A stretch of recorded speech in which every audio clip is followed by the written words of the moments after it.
Ladies and gentlemen, boys and girls, thank you and welcome to the first session of the day. Interestingly enough, when I talk about engaging voices from within the educational ecosystem, first and foremost, when I started, that meant teacher voices because I thought they were quite underrepresented.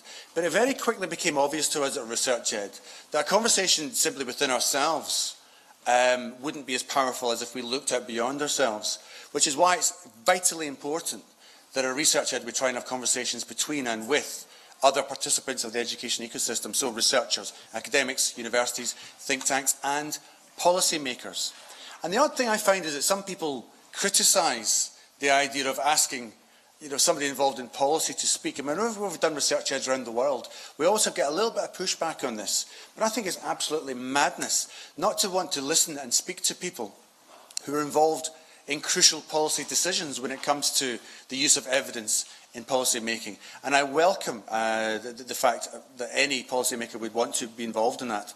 And one of the people that's been a massive supporter of what we've been doing for the past few years, not in a formal or an economic way, but simply in a kind of in a practical and ethical way, has been the man you're about to listen to. So with no further ado, I'd like to introduce you to Minister Nick Gibb. Thank you very much.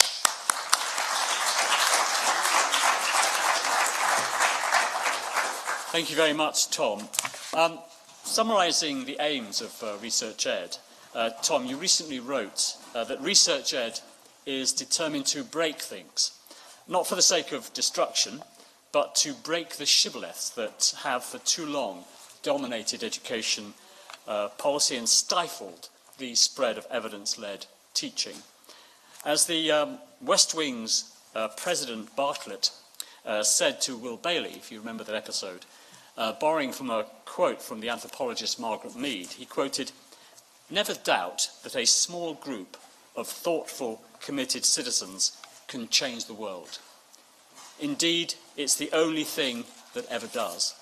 And ResearchEd is a grassroots, teacher-led revolt against the old order in education, a challenge to received wisdom, and it's a rejection of the status quo. And you are the small group of thoughtful, committed teachers who are changing the world of education.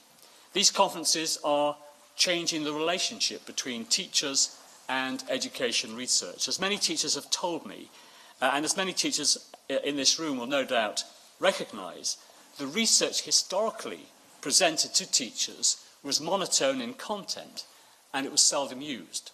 ResearchEd is different. By granting a platform to a wide range of views, the currency of speakers is the quality of the evidence they are presenting. And teachers can vote with their feet, as Tom Bennett put it in a recent blog, and people do read your blogs, Tom. In one room, you might have a government minister taking questions of the evidence base of the latest policy, and next door, there might be a teaching assistant discussing how she launched journal clubs at her school. I love that sense of levelling, of democratic representation that it embodies. And I think, Tom, that this perfectly sums up ResearchEd, although I'm now wondering who is speaking next door at this moment. And not only is this conference the embodiment of teacher empowerment, it is a triumph of science over assumed authority. Irreverence for authority is arguably the most liberating consequence of the scientific method.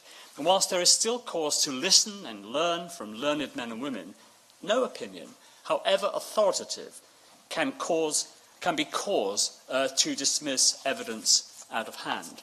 Science, facts and objectivity don't care about your reputation. Science cares about your evidence, your data and your hypothesis.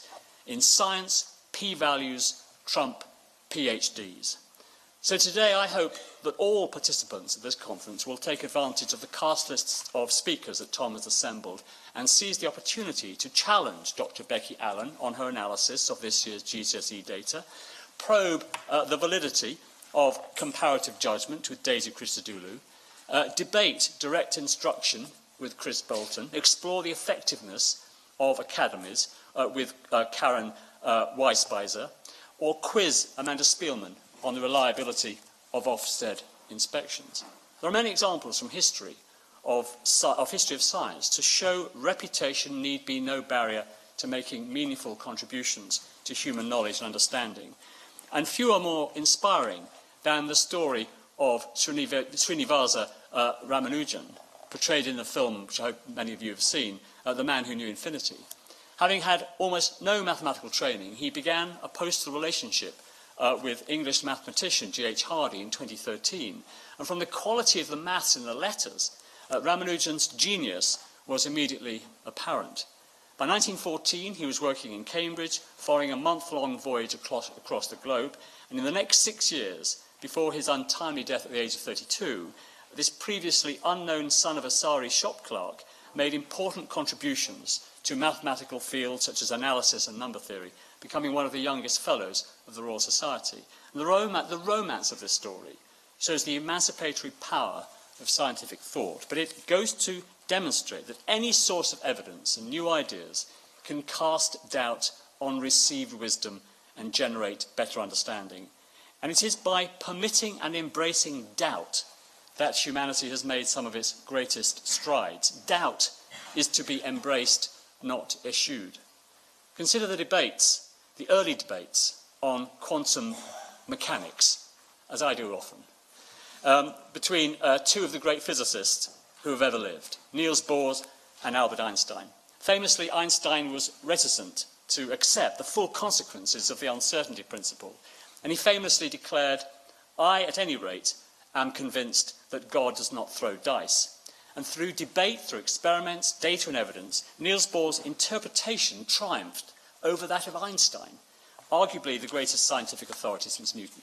Real science and proper research is open to doubt. It doesn't balk at challenge, but it embraces it and evolves to improve knowledge and understanding.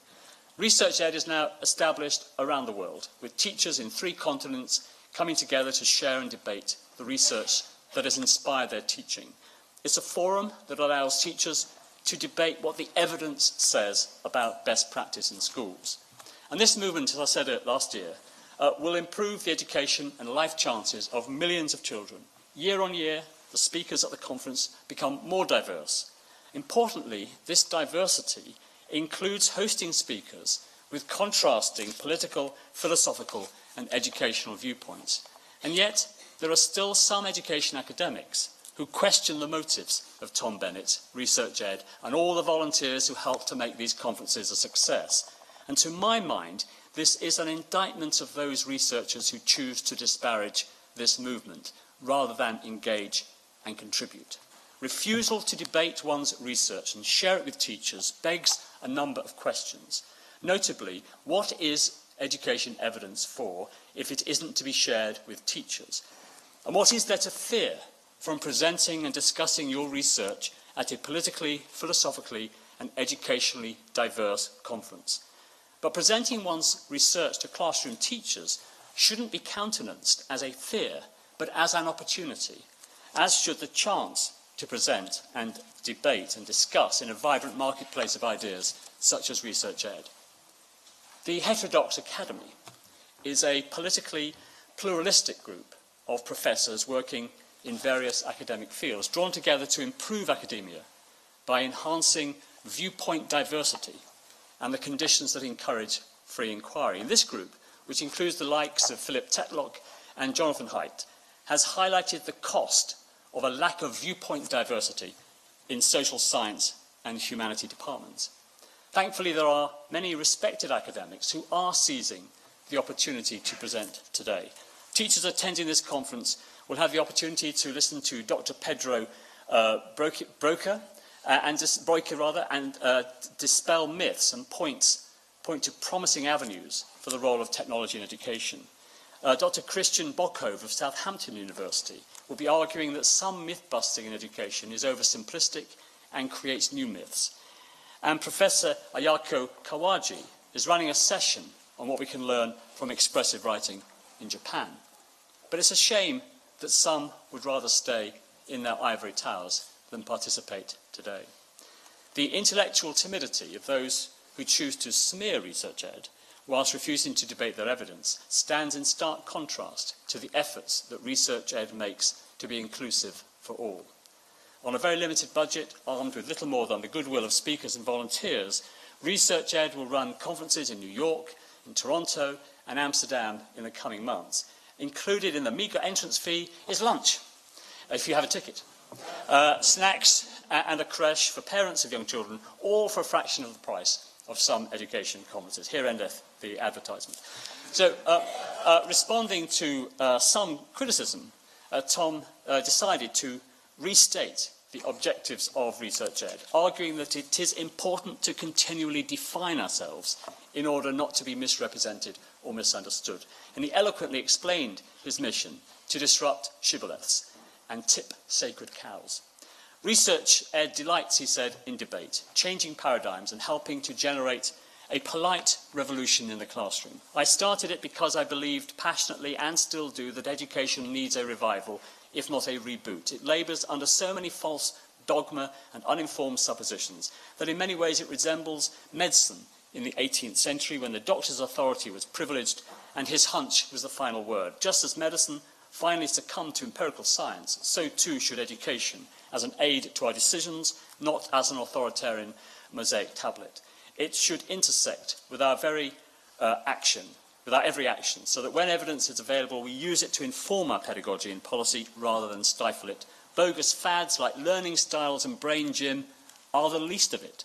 Wild, unchecked pseudoscience abounds, untested, unrestrained. It is still possible for a teacher, he said, to be told that group work is the best way for children to learn without any consideration of when and where and how it might be applicable. Teacher talk is reviled, despite the enormous amount of research that suggests that careful dialogic teacher talk is one of the most effective ways to convey information that is then retained. There are many more examples of such things, he said.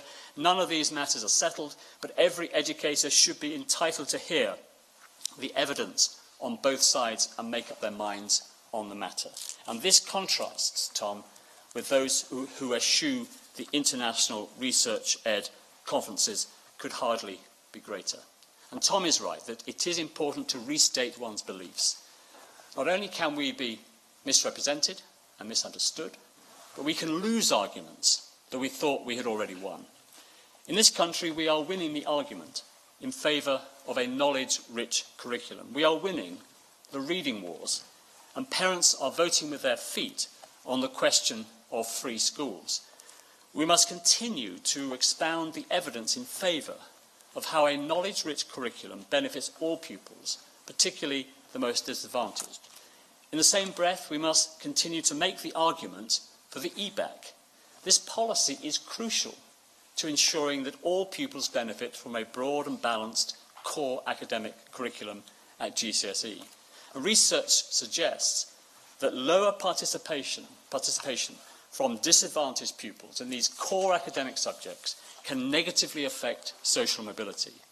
Yet overall, disadvantaged pupils remain half as likely to be entered for the EBAC subjects as their non-disadvantaged peers, and the gap in EBAC subject entry persists even amongst the most academically able disadvantaged pupils.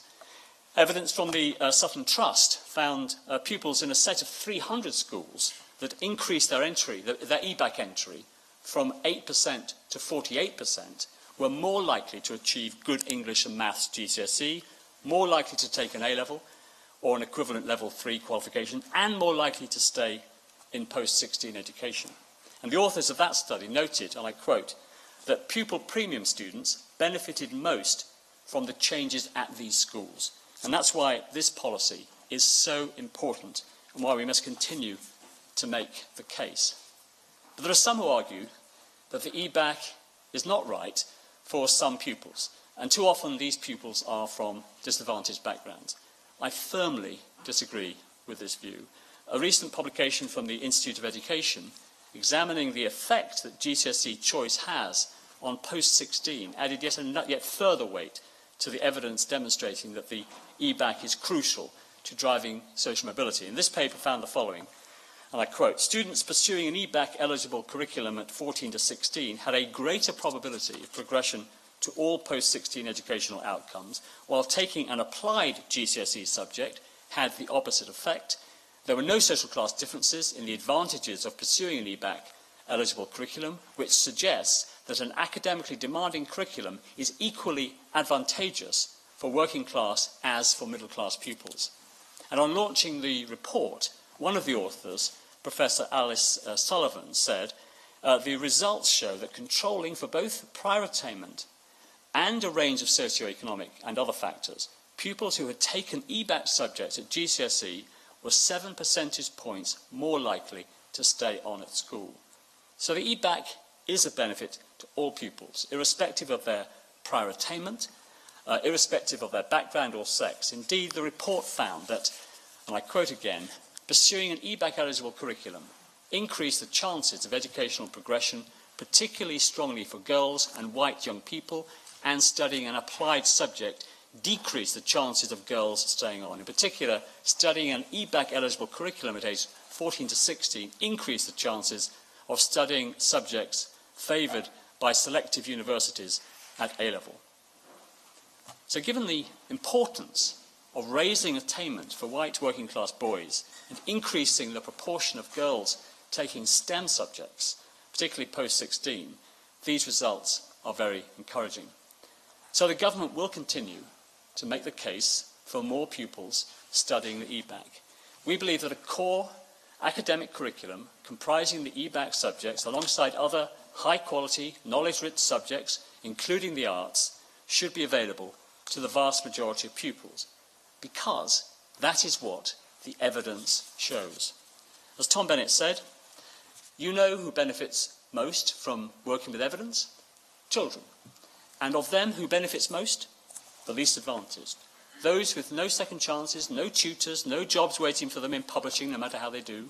The children who are poor, marginalised, miles away from the opportunities of and privileges of the elite, they are the ones who need this most. It is our duty to overturn every dogma we have, obtain the best evidence we can, and turn that into rocket fuel for the ones that need it most. So many schools, including those making the most progress in the country, are providing their pupils with opportunity to study the EBAC suite of qualifications. And the government is determined that schools around the country follow the evidence and grow the number of pupils given access to these core academic subjects. With every new piece of research that confirms the importance of a core academic curriculum to social mobility and improved attainment, we must push back the voices of opposition. We must make the moral and evidence-based case for an academic curriculum for all pupils, regardless of their background. Making the case at conferences such as this, at teach meets or in the school staff room, is vital. Consider another evidence-based argument, which is now close to being won, thanks to tireless work by teachers and academics pursuing the evidence. For over a century, war has waged in education over the most effective means of teaching children to read. And finally, this fight is coming to an end thanks to the strong evidence in favour of systematic synthetic phonics. And one of the most important interventions in this war came from America's Rudolf Flesch in 1955. And in his book entitled Why Johnny Can't Read and What You Can Do About It, Flesch concluded that Johnny was being held back at the age of 12 for his poor reading ability because he had not been properly taught how to read. And Johnny had been taught to read using a method known as look and say, in which children repeat written words they see on the page until they recognise the whole word on sight. And as they begin to recognise more and more words, so the theory goes, they pick up the ability to read. And this was regarded as easier than the time-honoured method of teaching the sounds of the alphabet and how to blend these sounds into words, the method known as phonics. And Flesch was deeply critical of the existing orthodoxy in the States about how best to teach reading. For decades, educationists had formed two camps. A small group in favour of using phonics was opposed by a larger body that promoted this so-called look and say, or whole word method. And according to this now discredited theory, children would learn to recognise whole words or use context or other stimuli to guess what the word might be. And thankfully, due to the overwhelming evidence in favour of phonics, there are now few educationalists prepared to deny that phonics should play a role in early reading instruction. Sadly, though, as so often when a losing argument is in its death throes, many decry the false dichotomy between teaching using phonics and using these now discredited approaches to reading. Instead, many educationists advocate using a mix of methods, combining guessing at words using context with some phonics training thrown in. Again, the evidence clearly shows that this is not an effective means of teaching children to read. And these fallacious and unevidenced beliefs about reading instruction have blighted the early education of generations of children around the world. I vividly recall meeting a 9-year-old girl in a school I visited shortly before the 2010 general election. This girl had never been taught to decode. Instead, she had been given books accompanied by descriptive pictures. And rather than using her knowledge of the phonetic code, she was encouraged to guess words using pictures and the context of the story. The tragedy was that at the age of 9, she simply couldn't read, a situation that should not and need not have been allowed to happen. But alas, she was not unique. But in recent years, there has been a reading revolution in England's schools. Last year, thanks to the hard work of teachers and the emphasis the government has placed on teaching phonics, there are 147,000 more 6-year-olds on track to become fluent readers than in 2012. The achievement is the culmination of evidence-based policy and teaching. In 2016, 81% of pupils reached the expected standard in a phonics screening check, up from just 58% in 2012, and with 91% of pupils reaching this standard by age 7. So based on that 91%, it's clear there's even more room for greater achievement at the end of year 1. There are few, if any, more important policies for improving social mobility than ensuring all pupils are taught to read effectively. Literacy is the foundation of a high-quality, knowledge-rich education, and those opposed to the use of systematic phonics instruction are, in my view, standing between pupils and the education they deserve. Unfortunately, the pernicious arguments that ignore the evidence in favour of phonics still abound and are having a detrimental effect on the take-up of phonics in some parts of the country. By 2014, about 2/3 of primary teachers surveyed by the government agreed that the teaching of systematic synthetic phonics has value in the primary classroom. But 90% also agreed, or somewhat agreed, that a variety of different methods should be used to teach children to decode words. The evidence in favour of using phonics during early reading instruction is overwhelming. Now the battle is to spread this message to all classrooms, and events such as this one provide an excellent platform for disseminating evidence-based practice. It is important to make and remake the arguments so that all pupils benefit from the very best teaching methods in primary school. And just as it's important to expound the evidence in favour of effective teaching practice, it's vital to reflect on and celebrate the structural reforms that are driving improvements in England's education system. The expansion of academy freedoms to nearly 7 in 10 secondary schools and 1 in 5 primary schools has improved parental choice and increased diversity of provision in schooling, injecting challenge and spreading innovation throughout the school system. And whilst there's plenty of data to demonstrate this success, the most compelling evidence for providing teachers and schools with greater freedoms comes from visiting some of the highest performing academies and free schools in England. And this year, yet another group of free schools saw their first cohort of pupils receive their GCSE results. And while we don't have confirmed pupil level or school level data, there are a number of schools who appear to have done extremely well. Schools such as Reach Academy in Feltham, where Toby Young has reported for New Schools Network that 96% at that school are getting a grade 4 or more in English and Maths. Dixon's Trinity Academy, where New Schools Network report that 81% are achieving grades 4+ in English and Maths. And both of these serve disadvantaged communities, and so their results really are compelling. And if you go to Tawhidul Islam Boys School, 93% of pupils at that school are achieving a grade 4 or higher in English and Maths at GCSE. And as with other leading academies and free schools, these innovative free schools pride themselves on having a strong approach to behaviour management and teaching all pupils a stretching and knowledge-rich curriculum. And as more and more of the country's leading academies and free schools, such as Harris Academy in Battersea, King Solomon Academy, register country-leading academic results for their pupils, we will see a change in expectations and approach in schools right around the country. These high-performing academies and free schools serve as evidence of what it is possible to achieve. They demonstrate the power of having the very highest expectations of all pupils, and they've raised what we now conceive of as high expectations. Importantly, they show that a core academic curriculum serves the interests of all children. They also dispel the myth that teacher-led instruction and the highest behavioural expectations are only right for certain children in specific regions of the country.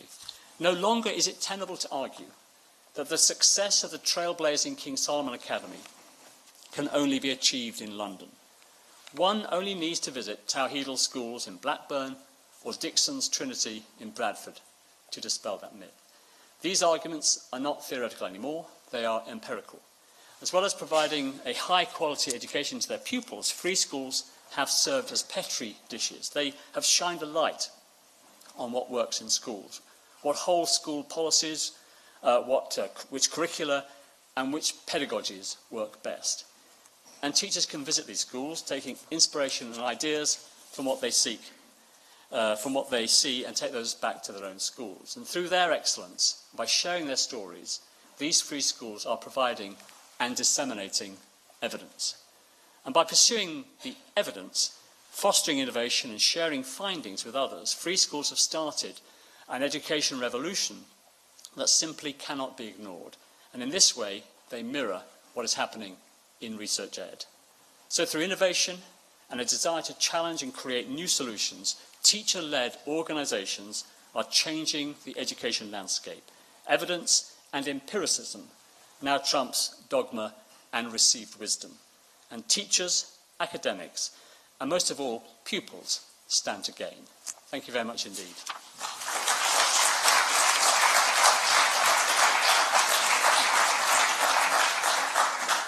Thank you. We've got a few minutes left. If anybody wanted to ask a question? No, that's great. Okay, let's go.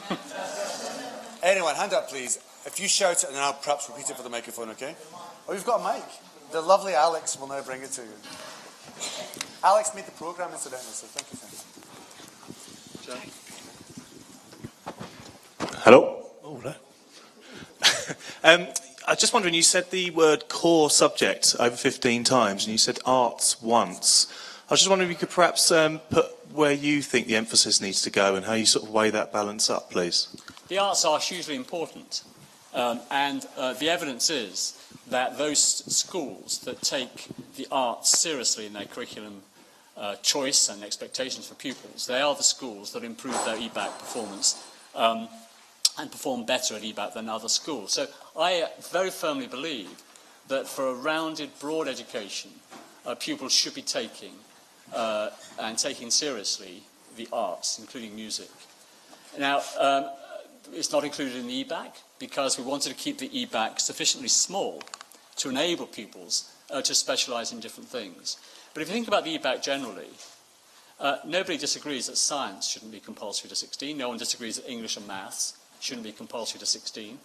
Until the year 2004, foreign languages were compulsory to 16, and all these subjects, including history and geography, are compulsory to the end of Key Stage 3. So what we're talking about in this debate about the EBAC is history, geography, and a foreign language for the last 2 years of compulsory education. That's what the debate is about. And the view of the government, the view of some of the best performing schools in the country, and if you look around the world and see the curriculum that is compulsory in other countries around the world, it is compulsory to take a language to 16. It's compulsory to take a humanities subject to 16. But if you keep the EBAC small enough, as we have, and don't give in to the temptation to add more and more subjects to that core, you do enable pupils to also take a vocational subject, to take a third language, to take art subjects to GCSE. And that's really what lies behind the whole EBAC policy, which I believe is proving very successful.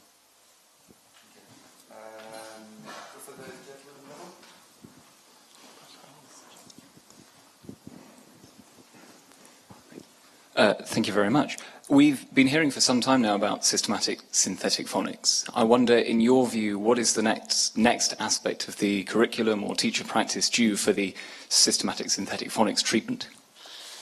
Well, it has been very successful, you are right, and it is the foundation of education. And I'm very proud of the fact that schools have raised the expected pass rate now from 58% to 81%. It is phenomenal, and I anticipate and hope it will continue to rise further still.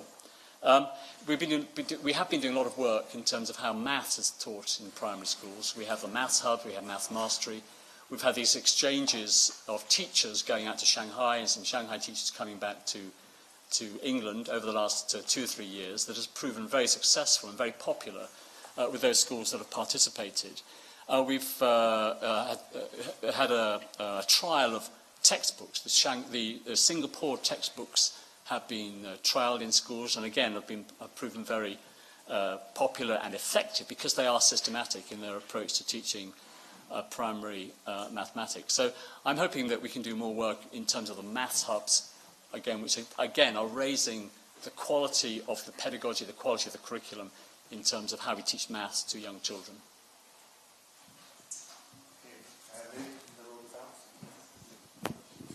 It's always a delight to hear the interest that you have in early reading instruction.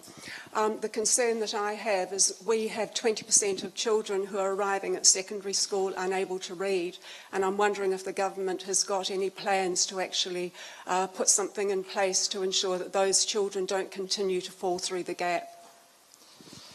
Yes, I mean, we have to do everything we can to incentivise and encourage secondary schools to help those children starting secondary school who are still behind their to catch up, and there has been a catch-up premium for secondary schools to help those schools to address those concerns. We had a proposition in the 2015 manifesto for a resit of these tests. What we're going to do is to have papers available for Year 7 pupils to enable schools to ensure they have caught up, because it is very important. But I'm hoping that in the years ahead, we won't have those kind of statistics.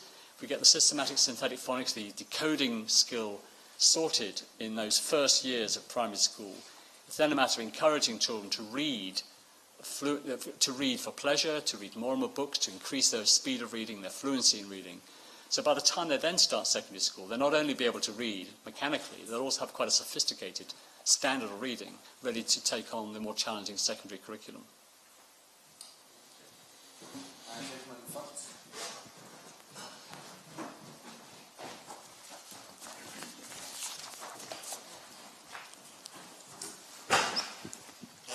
You talked about the EBAC. I think it's been delayed by about 7 years. I just wondered why and what we can do to speed it up. I'm sorry, I don't quite understand. Delay for 7 years? I've heard that EBAC's been delayed by 7 years to hit the targets, if you look at the 2 manifestos.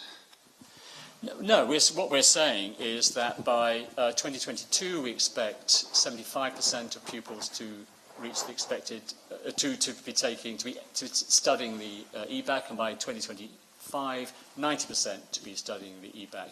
Now, I think those are very demanding strategies, targets, if you like, and they require schools to have the right teaching staff, and we are living in a world with a strong economy. Every year we work phenomenally hard to ensure that we recruit enough graduates, high quality graduates, into teaching. When you're competing against industry, and it's not just exclusive to this country, other countries in the world are facing the same challenges in recruiting graduates into teaching. We want to make sure that these targets are deliverable and realistic for schools, and that's why we have this stepping stone of 75% and then 90%. But the truth is that we want all pupils to be taking the core academic subjects to EBAC.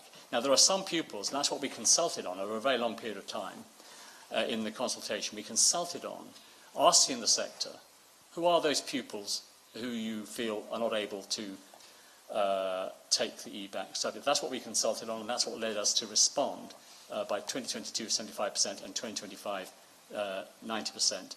And that is a realistic target, taking into account the fact that schools need to recruit the right number of teachers to teach that core suite of subjects.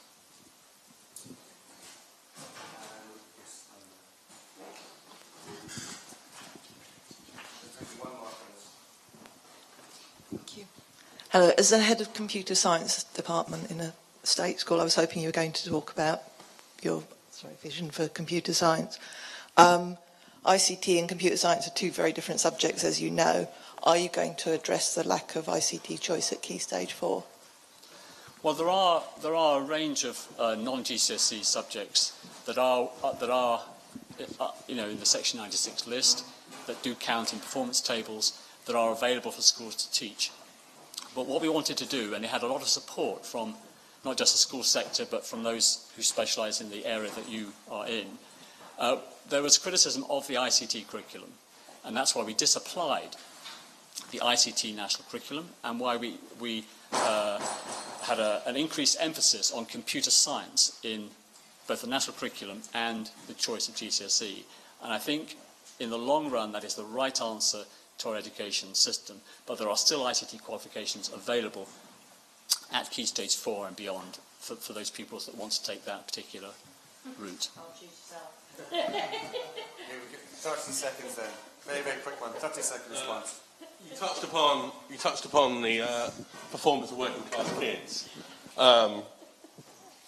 The pupil premium is now reaching maturity. Do you think the research suggests it's working? Well, I think it's very important. All the evidence is that it does. It's more costly to educate children from more challenging backgrounds, and that's why deprivation is such an important factor within the national funding formula. And it's also why we are retaining the pupil premium, so that schools can use that extra funding. We're talking about £2.5 billion a year in order to provide specialist teaching and extra facilities for those pupils from more challenging backgrounds. I think both these policies are absolutely right. And we have seen over the last few years the gap between disadvantaged and their more advantaged peers closing. And it's closing that, well, it's going in the right direction, and that is the direction we want it to continue to go in. And that's why we're continuing with the pupil premium, and it's why deprivation counts as such an important factor in the national funding formula. I'm just super conscious of the time, and people get 9 minutes to get to the next session. So I'd just like to say thank you very much for coming, and thank you very much to... Thank you very much.